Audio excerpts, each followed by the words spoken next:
সাধু সঙ্গ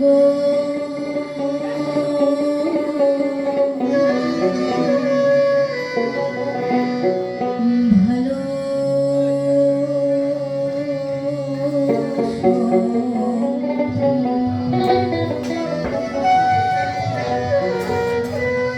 সঙ্গ আমার হলো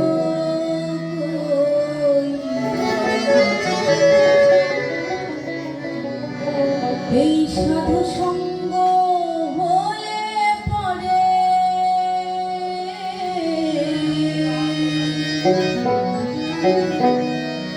সাধু সঙ্গ হলে পরে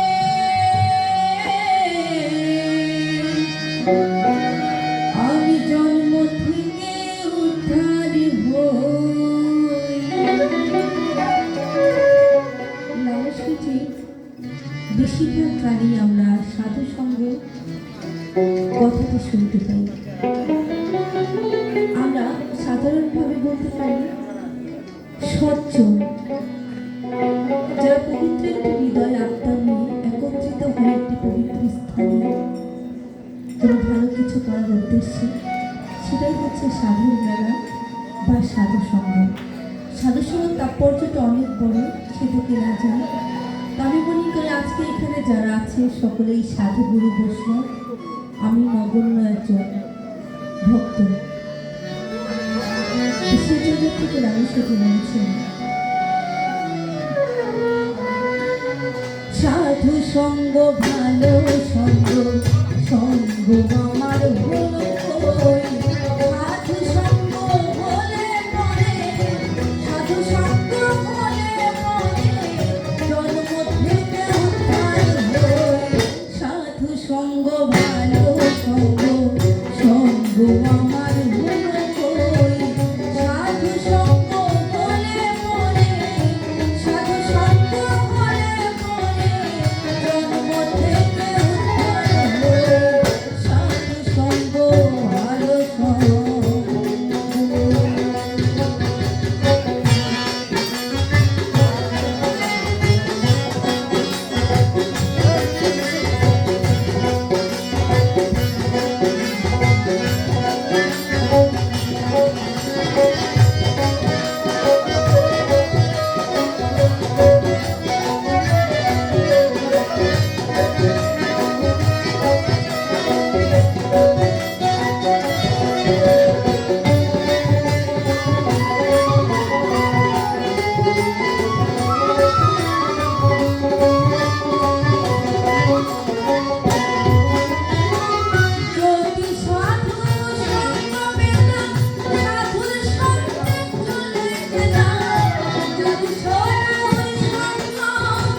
পরে জন্ম থেকে উদ্ধার হই।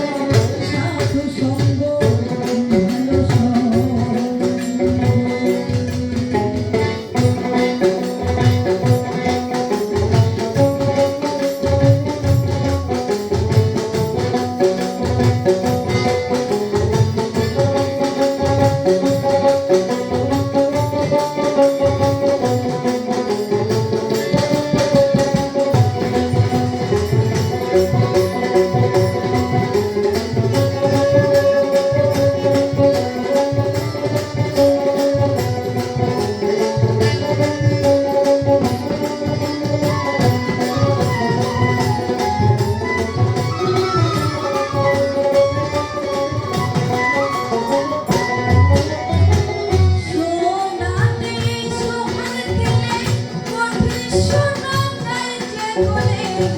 সোনাতে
জুয়া চুরি।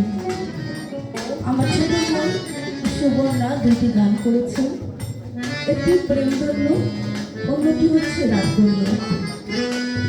আসলে আমরা মুখে বলি অনেক কিছু, করাটা খুব কঠিন। এই যে গুরুর চরণের ঠাঁই নেওয়ার যে ব্যাপারটা আমরা বলি, কিন্তু করতে গেলে কয়জন পাই বলে? এই গুরুর কাছে যদি তুমি গুরুর সেই শিষ্য হতে চাও, তাহলে তোমার হয় শ্যাম রাখতে হবে, না হলে ফুল রাখতে হবে। প্রতিটা গুরুই চাই এমন একজন শিষ্য যার মধ্য দিয়ে সে বেঁচে থাকবে, কারণ গুরু থেকে শিষ্যের দরজা অনেক ভারী। তাই প্রতিটা গুরু চাই আমার এমন একজন ভক্ত আমার কাছে আসুক, যার মধ্যে দিয়ে আমি অমরত্ব লাভ করবো যুগের পর যুগ। তো এমন মুখে অনেক কিছু আমরা বলে থাকি, কিন্তু কাজের বেলায় আমাদের পক্ষে করা সম্ভব নয়। তো এটা লালু সাহেবজি বলেছেন, মুখে বলি হরি হরি, অন্তরে মনে জুয়া চুরি। গুরু 5 প্রকার, তার মধ্যে সবচেয়ে বড় গুরু হচ্ছে মন গুরু। এই মন গুরুকে যে বাধ্য করতে পেরেছে, তার সকল সাধন ভজন সার্থক হয়েছে। এই মন গুরুকে যদি আপনি বাধ্য করতে না পারেন, আপনার কোনো আমলই সম্ভব নয়। এই যে আমরা রোজা রাখছি, আমিও রোজা রেখেছি। গত রাত্রে আমার বাড়িতে সাধু সঙ্গ হয়েছে। আমার বাবা একজন সাধু, যখন আমার 1 বছর বয়স তিনি খেলাফত নিয়েছেন, আর সাধু সঙ্গটা আমার জন্মের আগের থেকেই হয়। তো গত রাত্রে সাধু সঙ্গ হয়েছে, আমার মুর্শিদও সেখানে ছিল। তো সারা রাত সাধু সঙ্গ করেছি এবং পরবর্তীতে সকালে আমি রোজা রেখেছি, কারণ আমাদের শরীয়ত মারফত সব কিছুই করতে হয়। তো এই যে রোজাটা আমি রাখলাম, আমি কতটুকু সিয়াম সাধনা করতে পেরেছি। এই যে যারা এখানে বসে আছেন, আমরা সবাই রোজা রেখেছি, নামাজ পড়েছি। আপনি কি বলতে পারবেন তারাবির নামাজ যখন পড়তে বসেছেন আপনি আল্লাহ ধ্যানেই ছিলেন, নাকি ভেবেছেন নামাজটা কখন শেষ হবে, শেষ হলে আমি পরবর্তী যে কাজটি আছে সে কাজটি আমার সম্পূর্ণ করতে হবে? আমার মা বোনেরা আছেন, তারা ভাবছেন আমার স্বামী নামাজ পড়ে এসে খেতে বসবে, আমাকে তাড়াতাড়ি নামাজটা সারতে হবে, তাকে খাবার দিতে হবে। আমি কি মিথ্যা বলছি? এদিকে মা বোনেরা আছেন, সারাদিন আমি রোজা রেখেছি, একজন নারী যাচ্ছে, আমি তার দিকে কামনার দৃষ্টিতে তাকাইলাম, আমার কি রোজা হলো? আজকে একটি ফেসবুকে একটি নিউজ দেখলাম, 8 বছরের একটি মেয়েকে ধর্ষণ করেছে একজন মধ্যবয়সী একজন পুরুষ। সে তার সম্পর্কে তাওই মশাই হন। তিনি বোনের বাড়িতে বেড়াতে গিয়েছিলেন, সেইখানে গিয়ে 8 বছরের একটা মেয়েকে ধর্ষণ করছে এই রমজান মাসেই। তাহলে আপনি বলেন আমরা কোথায় আছি? তাহলে আগে আপনার মন গুরুকে বাধ্য করতে হবে, আপনার মন গুরুকে আপনার নিজের আয়ত্তে আনতে হবে, তবেই আপনার সকল সাধন ভজন যাই বলেন না কেন, আমল থেকে শুরু করে নামাজ রোজা হজ জাকাত যাই করেন না কেন, আপনার মনকে আগে নিয়ন্ত্রণে আনতে হবে। তাই তো লালু সাহেবজি এখানে বলেছেন